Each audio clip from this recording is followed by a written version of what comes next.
I'm so pleased and so honored to be here. I want to thank Lisa and ISKME for including me. It's been an incredibly inspiring couple of days for me.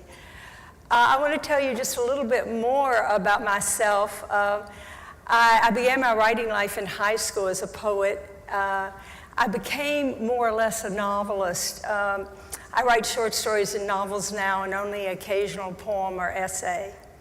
But what Liz described in terms of my background is really kind of social change was, it's like I had a transfusion as a child. Social change was so much in my blood. I give my father a great deal of credit for that. He was a very outspoken and fierce supporter of integration and civil rights. I also wanted to mention that the synagogue I went to in Atlanta was bombed. So as part of the shadows that Liz described that I grew up under, there was this feeling that there's a world there that really needs help, and I want to do something to help it. So I've been an activist for a very long time, not a leader of movements, but a very loyal foot soldier for many, many causes. That's one part of me. I'm very good at compartmentalizing. And as I mentioned, I began writing as a high school student, and I've taken that through my life, mostly with day jobs, because even if you get published occasionally, you're not getting much financial support, and I had 2 children that I needed to support as well. So I had various day jobs in my life, and I was pursuing aesthetic, intellectual, literary aspirations. And the activist and the artist, if you will, they really didn't merge until I wrote a book in the 90s. It wasn't published until 2000, and then this version came out in 2010 called Ivy Homeless in San Francisco.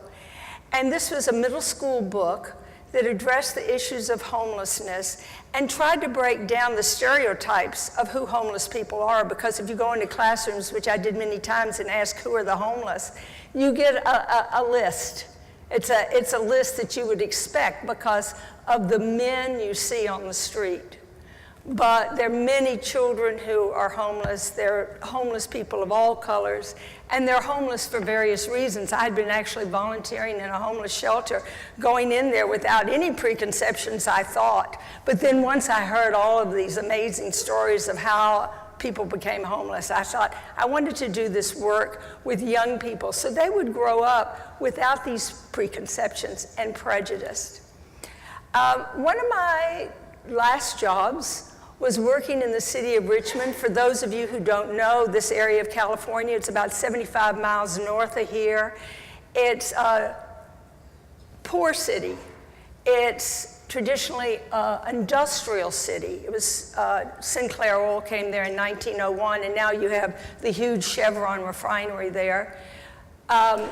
It's a city that has been plagued with a lot of violence. Street violence, gang violence, drug violence, and has at times been called the murder capital of California. They have actually cleaned up so much in Richmond with community policing that there's great things going on there, and murder and mayhem has actually dropped. But I was working there, and I was researching a book for adults about Richmond, because it is a fascinating place. I don't live in Richmond, so it was a new and fascinating place for me. Mainly around the shipyards, because the population quintuples in Richmond during the Second World War, mostly with African Americans coming from the South to get lucrative jobs in the war industry. It quintupled. It went from 20,000 to about 100,000 over 2 years in the early 1940s, and it's remained at about 100,000 population since then. At the same time I was working there, I was volunteering as an adult literacy tutor, and I was paired with a wonderful man. He was a municipal bus driver, and not such a good reader and a very poor writer, but as he told me when he first met me, I just want to improve myself, and I told him, well, we all do. And his goal was to be able to read aloud at his church. So we worked together for 2.5 years, meeting once a week. And I was just so passionate about helping people learn to read that I started applying for grants and receiving some. The grant game is hit and miss. To do literacy work in schools. I got a grant to do literacy work in a drug rehab residential program. I did a literacy project at a housing project, reading Hamlet, by the way. So a friend who runs a foundation, Community Works West, which has been my partner on the Richmond, I forgot my clicker. Y'all could have been looking at this wonderful picture of Richmond Tales as I talk about Richmond. Sorry about that. Community Works West has been my partner on this series of books that I've been writing, place-based social justice novels. And the director, old friend, she said, gosh, you love this literacy stuff. Maybe you should just pursue this. And I did. I left my job. These grants were forthcoming. And I joined a board of a coalition of literacy and library advocates called West County Reads, West County referring to Western Contra Costa County, where Richmond is located. And we would meet monthly, volunteers, all of us, and we put our heads together and dream up great ideas of how to get more books into more homes, get family reading activated, help with the literacy rate, because the literacy in poor areas, whether it's rural, urban, wherever, I mean, third graders is watershed year, so all the literacy funding goes into 0 to 8 years. And they're looking at scores that tell them maybe 40% of kids in third grade are reading at grade level, and that could be an improvement. But by the time they get to 6th or 7th grade, those stats have dropped. So we looked at literacy as an emergency. We created these take it and leave it libraries and laundromats and health centers and rec centers, which you're going to hear about from our next guest, a more elaborate description of those. We give away about 10,000 books a year for used and gently used. And I came to the group one day and I said, you know, this one city, one book idea is so great, but that's an adult book. What if we did it for kids? And we found a way to buy one book in the city of Richmond and San Pablo that every kid could read at a certain grade level. And I mention this because they weren't reading books in school. They were using the open court curriculum. And if you know something about that, it was always excerpts from literature. So where was the human need to tell stories and listen to stories if you didn't actually have books? So this was an idea that we all got very enthusiastic about. A children's librarian and I went out searching for the book that would work for this community, a community where there's over 80 languages spoken in the school district, and we didn't come up with the book. And a colleague said, knowing about Ivy, homeless in San Francisco, he said, Summer, you've just got to write that book. And so I was fortunate enough to have this research already in motion, and I applied to the Creative Work Fund, which gives artists a fairly substantial amount of money to create an original work in community in collaboration with community. So not only was Community West my partner, but the school district was my partner. And this book was published within a year. I want to give a shout out to Miguel Perez because, boy, Miguel's cover became a magnet. 4,500 free copies of this book were given to all district outgoing 4th and 5th graders for summer reading. A lot of those kids were not going to have a book in the home and not going to have an opportunity for summer reading. This was a book that we hoped would just attract them. Well, before they even left school, because the book was distributed in early June, they were shouting on the play yard, hey, have you gotten to chapter 12? They were talking about the book in cafeteria. I mean, seriously. The book created the community conversation that we were hoping for, and one headline in a newspaper said, book causes outbreak of reading fever. Isn't this what we want? Reading fever. So I'm very proud of that because the kids, they really embraced it as their book. and their siblings read it, and their families read it, and it was passed around, and the community embraced the book so much that there was an annual health and literacy fair that was started, that went on.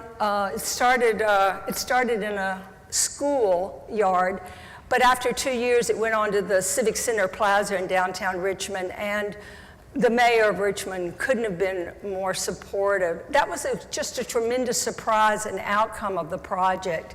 I know it says in this brochure that the books won awards, and that's great, yeah. But what's really, really gratifying is that the kids gave it their thumbs up, and it became, as I said, their book. So not only the festival where the motifs of the book are used, I haven't really described enough a little about the book. Let me say that Maisha, African-American girl, Mario, Latino boy, they formed this unusual friendship, and they go back into Richmond history. This is the most important element of these place-based social justice novels. They visit an Ohlone village, the name of our native people. They visit early industrial Richmond, 1915. They visit the World War II. I talked about the factories, but also a lot of the people who came from the South started blues clubs, jazz clubs, barbecue joints, and North Richmond, which is desolate for many years after the war, was this happening place.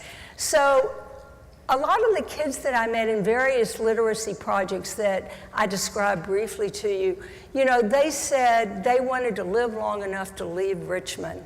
And part of my motivation for writing this book and the subsequent book in the series that you'll get to see was to give them an identity with a place, to teach them that if a place was different in the past, you could change it in the future. That the young reader was in the continuum of time, that the young reader was a part of history, and that the lessons from the past could be applied to the future, the present and the future. So Maisha, who we saw on Miguel's beautiful cover, so she goes, she takes the Victory Garden from World War II, and she goes back to our apartment house and said, we live in a food desert. We've got to have a garden just at this apartment house. Every apartment house can have a vegetable garden. Let me just go on to the next slide because I'm getting a signal.